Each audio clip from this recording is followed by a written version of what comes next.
Welcome to this online session. I am Rohan Kamble and I will be taking up the unit on American drama, which is called Introduction to American Drama. But before we introduce ourselves to the literary works that were created from the 16th century onwards right up to the present times, I think it is very important for us to take a look at the history of America as a country, or how it came into being a country. We have to begin with the discovery of America. Now, if you notice, I emphasized on the word discovery. There's a reason behind that. It's because you cannot discover something which was already known to others. So this discovery had a particular connotation, which is the American continent was discovered by Europeans for themselves. The Native Americans, or the Red Indians as the Americans called them because they misidentified them as Indians, were already living on the American continent for centuries. It was on the arrival of the European explorers like Christopher Columbus in 1492 in America that it became known to the European world that a continent as vast and as bountiful as America existed. After the capture of the Ottoman Turks of Constantinople, the European explorers were forced to go out and look for alternative routes to India. And Christopher Columbus was one such explorer who was ordered by his monarch to go out and look for an alternative route to reach India so that they could reinstate the trade with the Indian subcontinent. Christopher Columbus, in an act of ingenuity, decided to travel west of the globe, assuming that if the planet is a sphere, the capture of Constantinople by the Turks was an important landmark in this history. Since the Turks blocked the route that used to help the European traders trade with the Indian subcontinent, they were forced and ordered by their monarchs to go out and explore alternative routes to reach India. Christopher Columbus was one such explorer. Christopher Columbus, in an act of ingenuity, decided to travel west, assuming that the earth was a sphere. He presumed that traveling to the west would invariably take him back to India. And in his attempt, he discovered America. When he came to America, he saw the Native Americans, and assuming that they were Indians, he misidentified them as the Red Indians due to the reddish, palish hue that their skin had. Now, the discovery of America had unprecedented ramifications, not just for the native population, but also for the European settlers. So the discovery of such a bountiful land led to a scramble among the Europeans to take over the American continent. And in this takeover was involved the driving out and the virtual annihilation of the native population. Initially, the first colony to be set up by the European settlers was in 1607 in Virginia, which was in the northeastern part of the American continent. The people who came to settle down in America were generally the ones who were religious outcasts and were persecuted and ostracized in the European continent. The ones who settled in America were religious outcasts who were persecuted in the European nationalities. The foremost among them were the Protestants. Now, the Protestants were the ones who separated from the Catholic Church and wanted to form their separate sect. They believed in the Bible, but they believed in the right of every Christian to interpret the Bible the way every individual wanted. And therefore, they were the first ones to come to America in search of a new homeland. They were also known as pilgrims, and in 1621 they settled in Massachusetts. In 1630, there was a bigger colony set up by a group called the Puritans. Now, the Puritans did not necessarily have separatist tendencies, which means they did not necessarily want to break away the bonds that they had with the church, but they emphasized on the fact that worship and work is something that would lead to a purer Christian lifestyle. As the name itself suggests, Puritans always emphasized on purifying their own selves via work and worship, and they settled in a colony called Massachusetts Bay. Now, if you look at this map of America, this is how the America of today looks. Look at the boundaries of the states.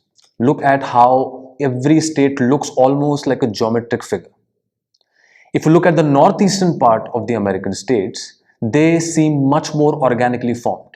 It is because these were the states where the settlers had first settled. They traveled from Europe and they settled on the eastern shores of America.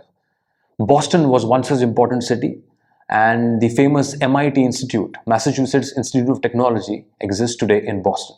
But as you go towards the western sides of the American continent, you realize that the shape of the states almost become concentric geometric figures. It is because they were not organically formed but carved out among the competing European powers among themselves. And this is the reason they almost look like square shapes. Now, who were these pilgrims?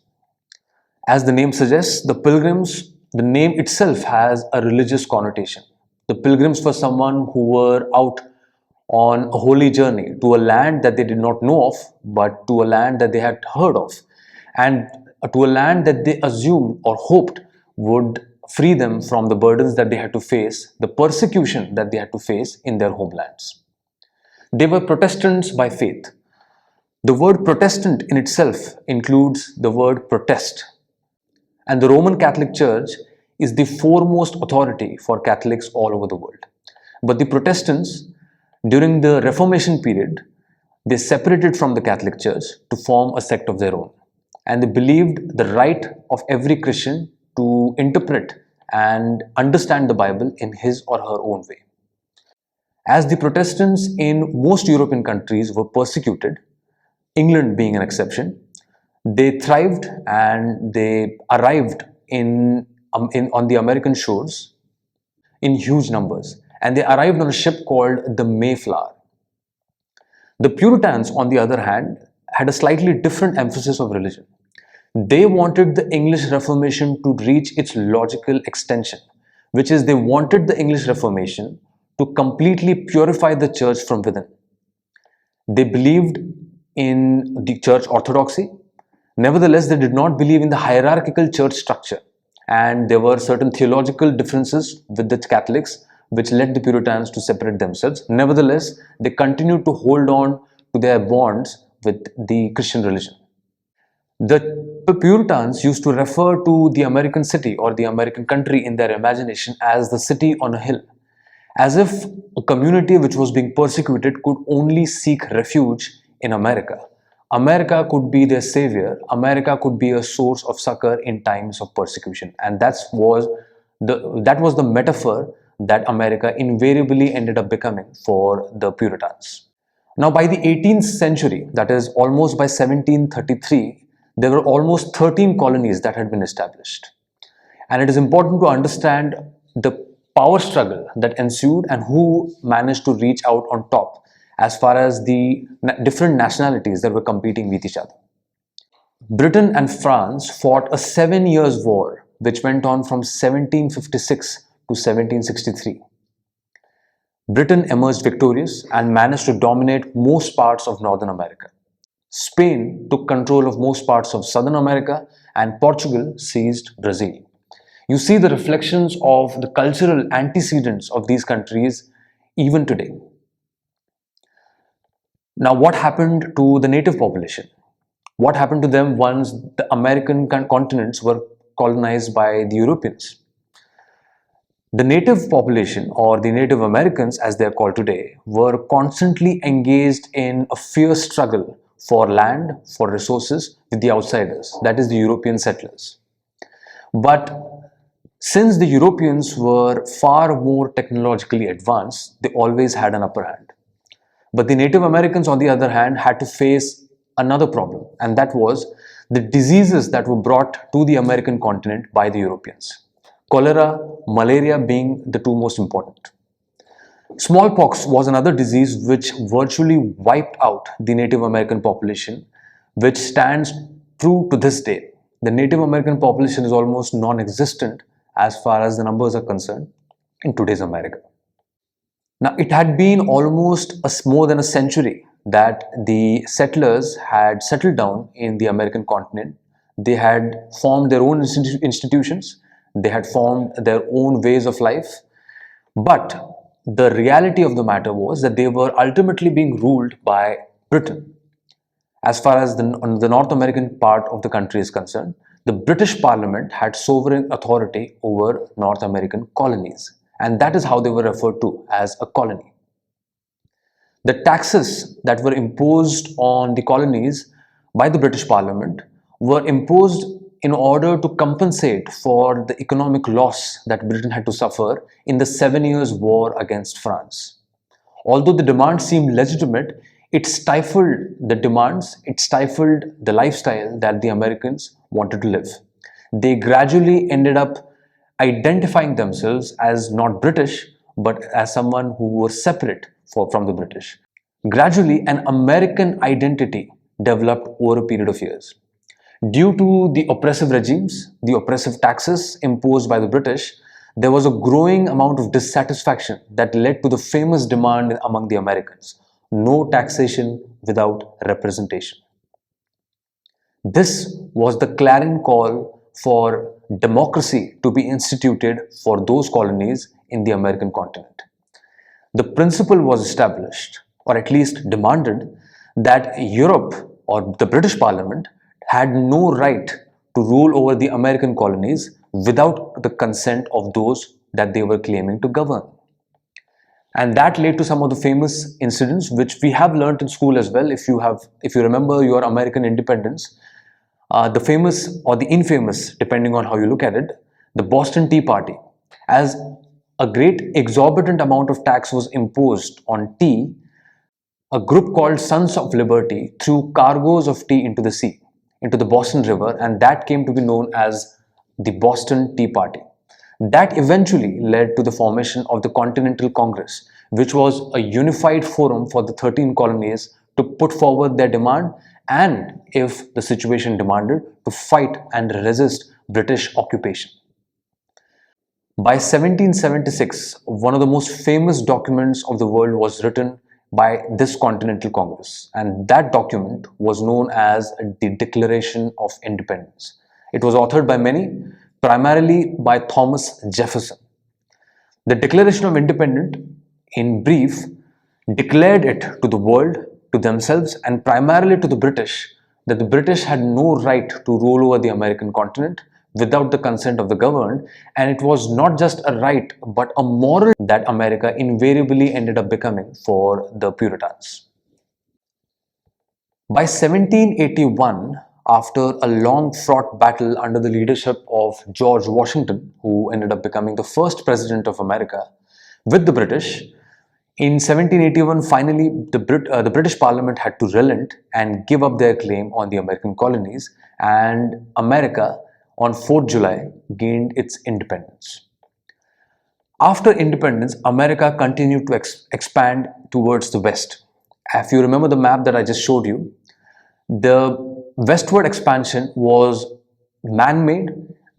All the American powers were carving out separate territories for themselves in order to grow tea, all the American powers were carving out territories for themselves to grow plantations and export them to other countries. And by 1861, another tragedy was unfolding in America.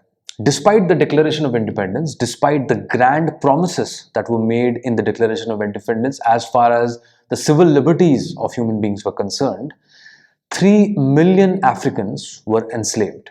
They were made to work in the plantations, and there were two major fault lines that developed between the northern parts of America and the southern parts of America.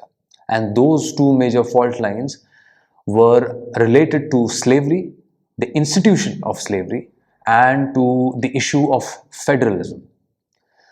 A civil war broke out between Northern America and Southern America on these two issues. Northern America wanted to abolish slavery, while its southern counterpart wanted to use slavery and to continue with its profitable plantation business and continue to export tea, tobacco, sugar, and other ingredients to other parts of the world and continue to maintain profit. Ultimately, under the presidency of Abraham Lincoln, Northern America emerged victorious and an Emancipation Proclamation was signed by Abraham Lincoln. The Emancipation Proclamation declared slavery as illegal. Nevertheless, it continued to exist in different forms, legal or illegal, in various parts of the American continent. Segregation was also practiced. The word segregation means a complete separation of public life between blacks and whites. The Africans, or as they gradually were referred to, the African Americans, were refused access to any public services, and this continued right up to 1960s. And it was only after the civil rights protest of Dr. Martin Luther King that segregation was legally abolished in America. By 1920s, the First World War had established England as a superpower. Nevertheless, America, which was protected by huge oceans from both sides of its borders, remained completely unscathed from the damages that was inflicted by the First World War on all the countries that participated in it.